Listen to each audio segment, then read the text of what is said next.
श्रावण मास की पवित्रता को रामहंस चाय के साथ मनाएं। हर घूंट में मिले शुद्धता, ताजगी और सुकून। रामहंस चाय परंपरा और स्वाद का अनोखा संगम जो आपकी हर सुबह को खास बनाए।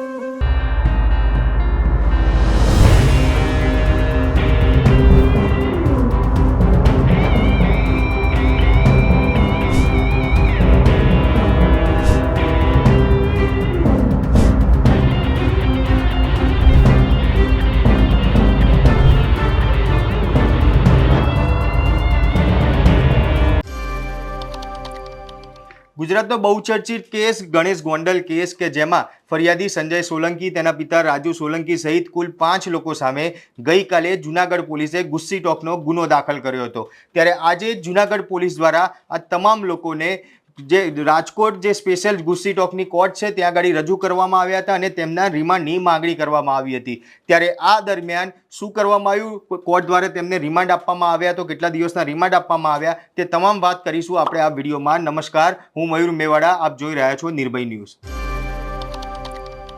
વાત કરીએ તો રાજુ સોલંકી, સંજય સોલંકી સહિત કુલ 5 લોકો સામે ગઈકાલે જૂનાગઢ પોલીસે ગુસ્સી ટોકનો ગુનો દાખલ કર્યો હતો અને તમામ લોકોની ધરપકડ છે તે કરી હતી। ધરપકડ બાદ આજે તમામ આરોપીઓને જે રાજકોટ સ્પેશિયલ ગુસ્સી ટોકની જે કોર્ટ છે ત્યાં ગાડી તેમને હાજર કરવામાં આવ્યા હતા। પોલીસ દ્વારા આ તમામ લોકોના રિમાન્ડ છે તે રિમાન્ડની માંગણી કરવામાં આવી હતી। પોલીસ દ્વારા કુલ 7 દિવસના રિમાન્ડની માંગણી કરવામાં આવી હતી, જેમાં નામદાર કોર્ટ દ્વારા 3 દિવસના રિમાન્ડ છે તે મંજૂર કરવામાં આવ્યા છે। એટલે કે રાજુ સોલંકી, સંજય સોલંકી, દેવ સોલંકી સહિત જે 5 આરોપીઓ છે તે તમામને 3 દિવસ સુધી હવે પોલીસ રિમાન્ડ ઉપર રાખવામાં આવશે। આ પોલીસ રિમાન્ડ જે માંગવામાં આવ્યા હતા તે અલગ અલગ મુદ્દાઓ જે વાત કરીએ તો જે પ્રમાણે સૌ પ્રથમ તો કે જે આખી ગેંગ બનાવીને રાજુ સોલંકી જે આ ગુનાહી કાવતરું કરતો હતો તો આ ગેંગમાં આ 5 સિવાય અન્ય કોઈ સામેલ છે કે નહીં તે બાબતની તપાસ કરવા માટે જે મુદ્દા છે તે મૂકવામાં આવ્યા હતા। તદુપરાંત જે કહેવાય કે આ અત્યાર સુધીમાં જે ગુના આચરવામાં આવેલા છે તે ગુનાઓને લઈને જે સંપત્તિ ભેગી કરવામાં કોઈ આવી છે કે નહીં તેની તપાસ કરવામાં આવશે।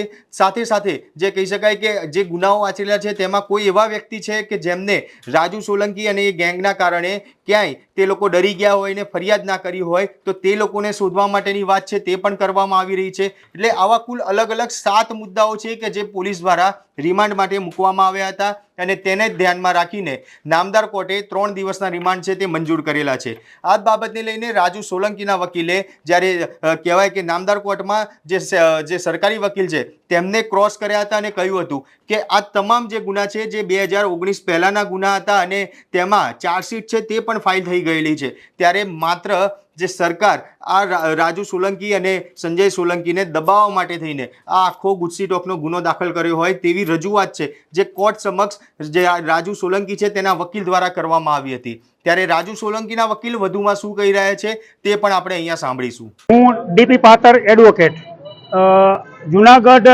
કહેવાતી ગુસ્સી ટોકની જે ગુનો દાખલ થયો છે એમાં આજે જૂનાગઢ પોલીસ દ્વારા કુલ 5 આરોપીઓ રાજુભાઈ સહિતના અને કોર્ટમાં નામદાર કોર્ટ રાજકોટ એડિશનલ ડિસ્ટ્રિક્ટ અને સ્પેશિયલ ગુસ્સી ટોકની કોર્ટમાં રજૂ કરેલા।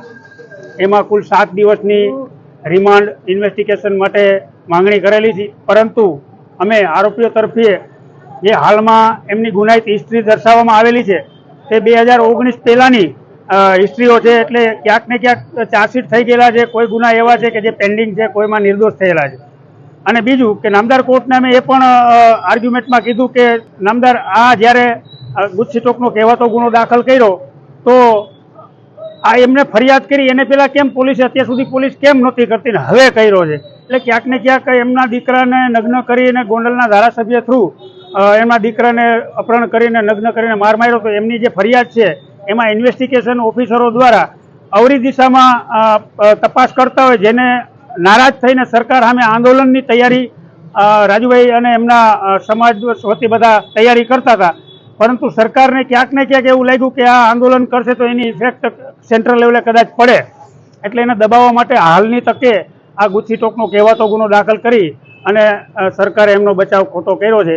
જે નામદાર કોર્ટને અમે રજૂઆત કરેલી છે, છતાં નામદાર કોર્ટે 7 તારીખ 3 વાગ્યા સુધીની રિમાન્ડ મંજૂર કરેલ છે, એટલે કે 3 દિવસની।